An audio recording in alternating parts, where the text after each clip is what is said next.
직접 심고, 직접 기르고, 직접 수확해서, 직접 포장하여,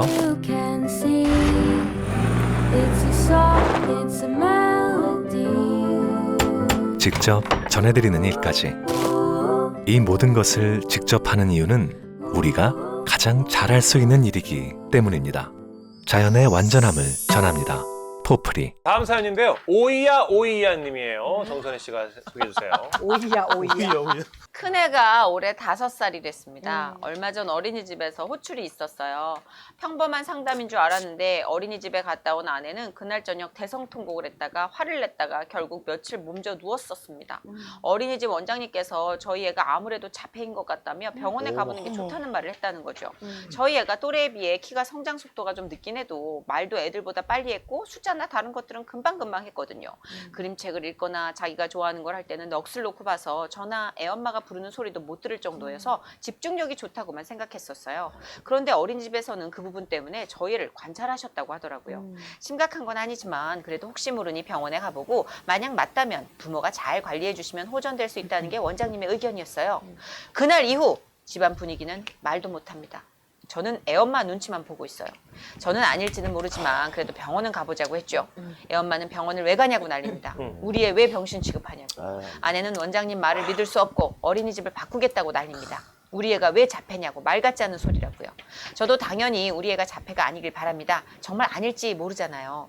그런데 만에 하나 원장님이 보고 느낀 게 맞다면 나중에 더 큰 후회를 할지 모르는데 아내는 지금 성난 황소처럼 말을 꺼내지도 못하겠어요. 어떻게 해야 할까요? 며칠 동안 여기저기 찾아보니 부모의 인정이 가장 중요하다고 하는데 저는 애엄마를 인정시킬 자신이 없습니다. 한편으론 부모인 우리가 우왕좌왕하고 있는 사이 애가 더 안 좋아지는 건 아닐까 조급함도 들고요. 저 어떻게 해야 하죠? 마음이 너무 힘듭니다. 만약 우리 애가 자폐라고 하면 그 뒤는 어떻게 해야 할지도 모르겠고요. 하셨습니다. 무게가 있는 사연인 것 같아요. 예.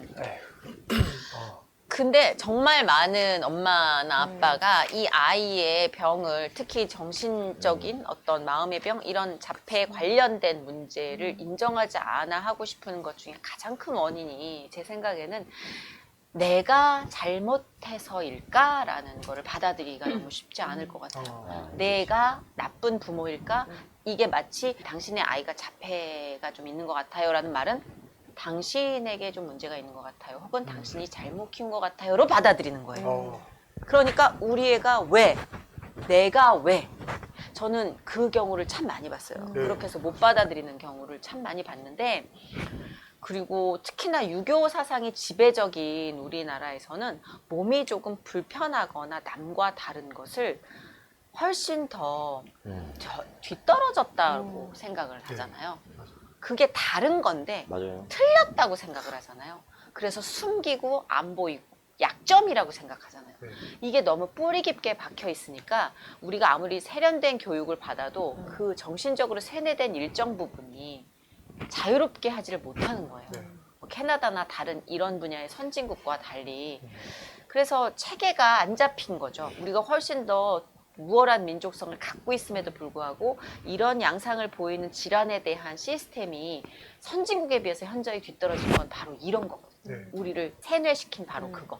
내 아이가 남들과 다르다는 곧 내 아이는 틀리고 다른 멀쩡한 아이들은 옳다라는 흑백 논리 때문에.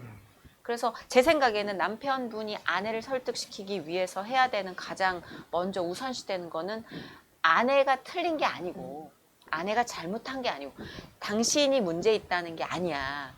그리고 우리 아이가 문제가 있다는 건 잘못했다, 나쁜 일을 했다가 아니잖아.